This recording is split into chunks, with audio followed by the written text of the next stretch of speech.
If you enjoy what you hear here today, please consider supporting me on my Patreon page. Every dollar helps, and you get to see content that you won't see here.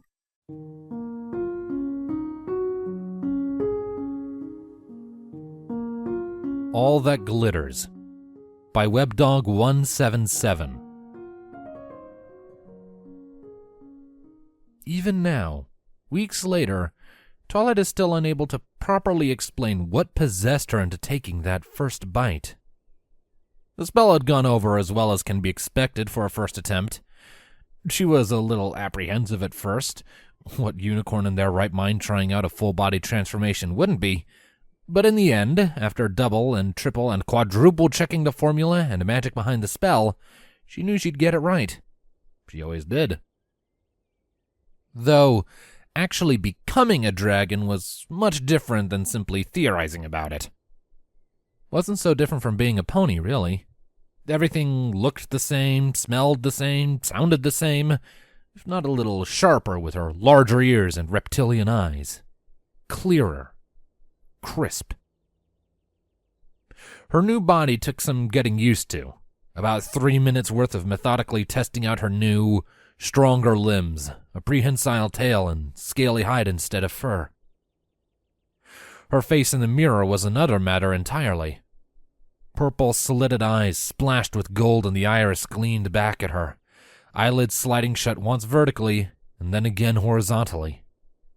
Her tongue slid out past her knife-like teeth like a hungry serpent. She turned away from the mirror. Time passed, and dark settled on the library. Spike was, thankfully, out with the Crusaders, and Twilight lay in her bed, the frame creaking and groaning like an old carriage under her larger size, carefully considering the ruby clasped between her claws. It was one of Spike's, a glittering, bite-sized gemstone of bright crimson. She knew it wasn't the greatest idea. She knew instinctively that anything foreign to her own body could affect the spell. And who knows what would happen after she turned back into her normal pony a couple hours later. Whether it was good or bad, she wasn't sure. Still, she knew she shouldn't. But the ruby gleamed in the light pouring in from the half-moon outside her window, and she sat there, pinching the stone between two nail-like claws. She took a breath. Fire rumbled in her chest and throat. The ruby shimmered gloriously in the sweltering heat. It bloomed in her palm, casting a warm red glow around the room, illuminating the shadow of her dresser, her cluttered desk, and the back of a chair, and the far window with her own draconic reflection in it. Twilight turned away from her face in the window and watched the ruby. For minutes, for hours, for seconds. If she looked close enough, she could almost see herself in it. But this reflection was different. It was warmer, flattering almost. She blew gently on it and watched as the polished surface flickered with embers. She wondered what it would taste like. She wondered why Spike always preferred rubies to other gemstones, to diamonds and sapphires and quartz. Would it be sweet? Salty? Tangy? Would it be hot or cold? Soft or crunchy? Twilight lifted the ruby to her mouth and popped it in. The taste flooded her mouth, and it was like sweets. That oh-so-sugary candy drop that Bonbon makes specifically for the fillies and colts when they get out of school. And they all flock to her shop, their meager collection of bits clinking happily in her saddlebags, begging to be spent. The flavor was all that and yet different. Salty, sweet, mellow, and delicious, all in one.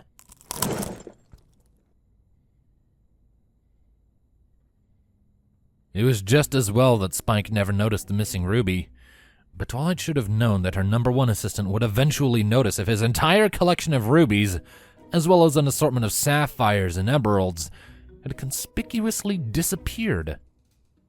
But by the time she thought to worry about such a thing, she had already worked her way through each and every single one of them. She should have been concerned, really, at how quickly she became accustomed to just eating gems. But she felt little worry at all.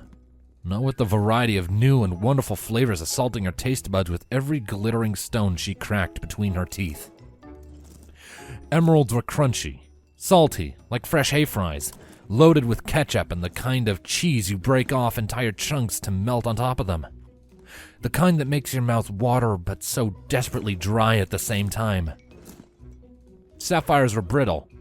They flaked off in her mouth from the first bite and melted around her teeth like bits of peppermint, and tasted just the right balance of sweet and tart.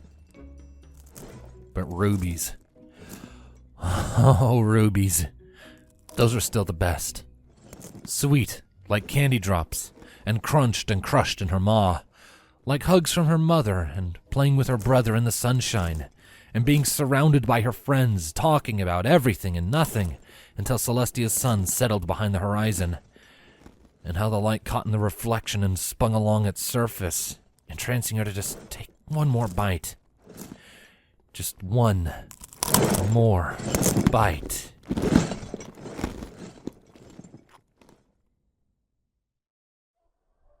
She didn't open the library for 3 days. Ponies were starting to ask questions, and her excuses were getting worse and worse. Her friends could only believe she was sick for so long, especially when Spike himself didn't know what was up with her. Jeez Louise, Twi!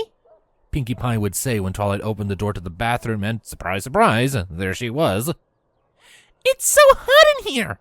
What, do both you and Spike breathe fire now? No, don't be silly, Pinkie. Of course I can't breathe fire now if you'll excuse me. And without further ado, she shoved Pinkie out the door with a burst of magic.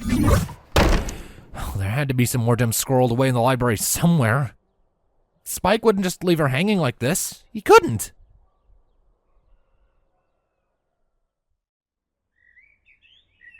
On the 5th day, Twilight was desperate enough to leave the library. Her mission? Find some more gems. Her destination? Come on. Open up. Just a minute. Came the trilling from inside. Twilight tapped her hoof on the ground impatiently. She was about to start running in place when the door finally opened and Rarity blinked down at her. And she opened her mouth to... Rarity, can you lend me some gems right now, please? Twilight nearly forgot the please. That would have been bad, right? Of course, Twilight dear. Rarity tittered, leading Twilight inside. She followed at her flank, nearly running into the other mare, but holding back at the last second. Oh, what do you need them for, if you don't mind my asking? Just, a project. Magic. Need some gems for catalysts. Yeah, that. There, that sounded about right. I see. She led Twilight to her storeroom and opened a few boxes with a burst of pale lavender magic. What sort were you looking to use? Oh my. Rubies, sapphires, emeralds, garnets, tourmaline, amethyst, amber, turquoise, pearls, jade, topaz, quartz, diamonds. Rarity, you've been holding out on me. How dare you, oh sweet Celestia, I could kiss you! Twilight found herself thinking. I'll just take some, each. Yeah, okay, cool, thanks, bye. Bundling up her loot, Twilight scurried away, leaving Rarity blushing and slack-jawed. Oh, maybe she did really kiss Rarity. Oh well.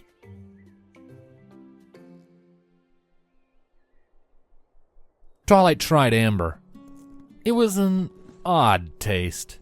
Complicated, like too many flavors packed into one. Like when you take all different colors of jelly beans and pop them in your mouth, but all you get is... Ugh. It wasn't her favorite. Turquoise was nice.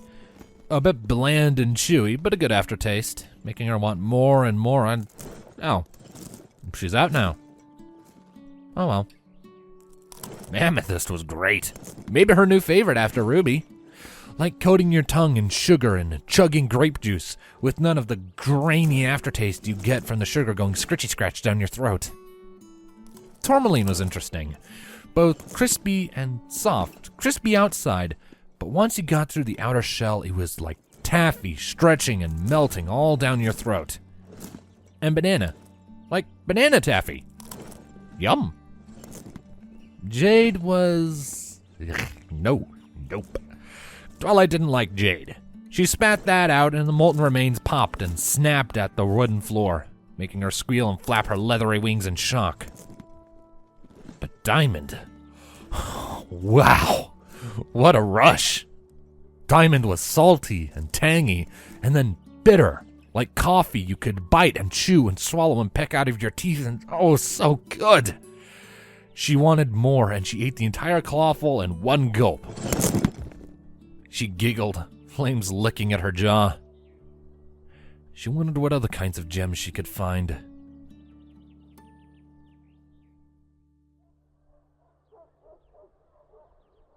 Spike was demanding to be let back into the library. Her friends were all worried. She couldn't ask Rarity for more, no matter how generous she would be with her collection. She had to find gemstones somewhere else. Somewhere no pony would expect. Somewhere with a lot of gems and minerals and rocks and... A lot of gems, did you hear? A pony gossiped close enough for Twilight to hear. She was actually completely across the town square, but at the word gems, she teleported right in the mayor's face and demanded, No, I didn't. Tell me now, where are the gems? She wasn't sure if it was a question or a demand. She got an answer, though. A diamond dog den. The pony stammered, falling back on her haunches in shock. That'll do. Tell me where they are? She asked. There. That was posed as a question, right? Please. Well, politeness was a virtue, after all.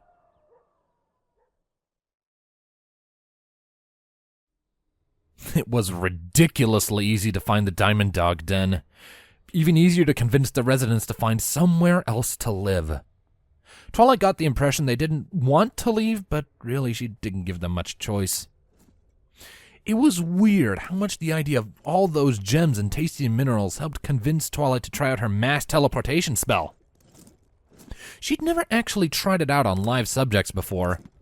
She just hoped all those dogs made it across Equestria all right. And in one piece. Oh well. But oh, how those dogs loved to hoard their bounty of deliciousness. There were stacks of it all. Diamonds and rubies and sapphires and emeralds, onyx and pyrite, malachite and bloodstone. More yummy treats than she could possibly even recognize.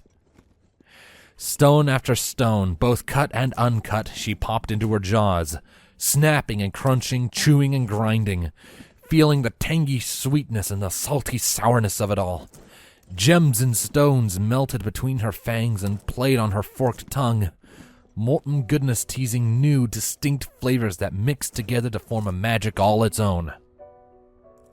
And she ate, and ate, and ate some more, totally lost to hedonism as she felt her head getting fuzzier, and fuzzier the more she ate and the smaller her hoard got. Her chest began to tingle and burn, leaving her flushed and wobbling where she crouched. She felt hot. It was hard to think. Her thoughts were getting quieter and softer, and soon enough they simply weren't there anymore. And then she was alone. That was fine. That was okay. She was good. She laughed. She belched flames, orange light licking around the cavern as she nibbled on a piece of lapis lazuli. Like a bouquet of lilies, all wrapped up on Hearth's-warming Eve and first kisses, all lemony and marshmallows. She spit globs of shimmering gold, chunks of agate and slabs of quartz, giggling drunkenly as it gouged chunks of molten slag from the walls. She swayed? Tilted? The walls spun and twisted. Was she still standing? Was she lying on the dirt? Stars glittered in her eyes, and her eyelids felt heavy. She stumbled to her knees as her bones creaked and groaned. They shrunk underneath her skin, and her scales slid back into her body, purple fur sprouting out of her like an overfed garden. Twilight's mind surged and pounded with a headache, hissing and snarling behind her forehead, and for a brief moment, she thought she was going to die. But then the pain faded, leaving only a deep ache, a soreness in her body that made her feel alive, if not terribly hot and cold. She wanted to scream, to cry and curse, but all she could do was groan tiredly. Well, that's that then.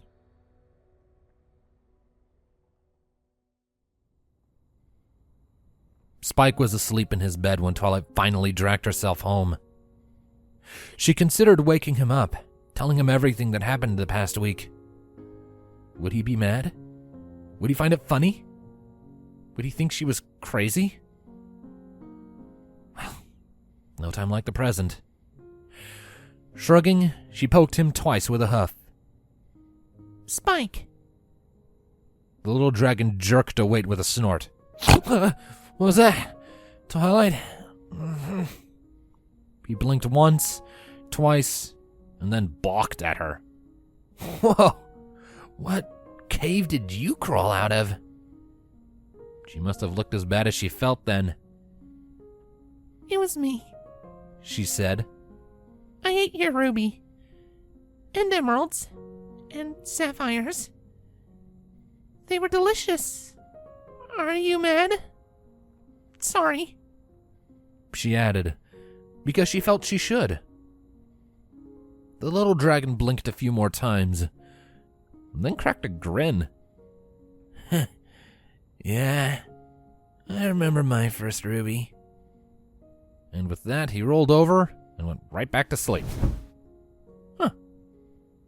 Well, okay then.